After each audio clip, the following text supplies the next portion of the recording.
And political pressure is growing for Governor Doug Ducey to do more to slow the spread. Maricopa County now ranked #1 in the country for the highest rate of new cases, according to a coronavirus tracking site. ABC 15's Nicole Grigg was at a press conference today where a former top healthcare official and an Arizona congressman talked about the public health threat. Congressman Gallego says he has not spoken to Governor Doug Ducey directly, but he says he's extremely worried about what he sees happening in Arizona.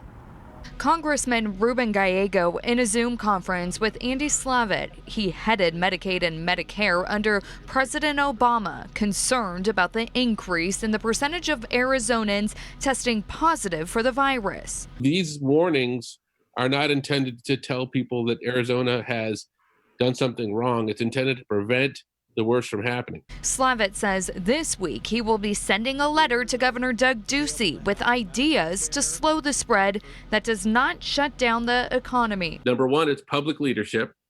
So it's public communication around wearing a mask, around social distancing. And he goes on to say, number two, it's using data openly, honestly, and intelligently to look at what's going on and report this information out to the public. Again, there's no reason to pretty it up in a PowerPoint. There's no reason to make it look good. It is what it is.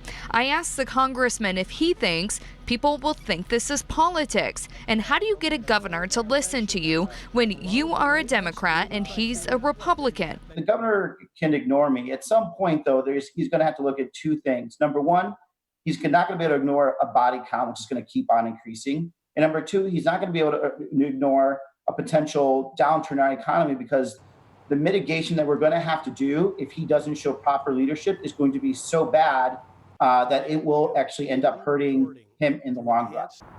I heard back from the governor's office today. They tell me that they are continuing to work with health experts here in Arizona. Their plan is to work on public education around social distancing and suggesting to people to wear a mask if you cannot social distance. They're also ramping up testing in long-term care facilities, and they're working to expand contact tracing. In Phoenix, Nicole Grigg, ABC 15, Arizona.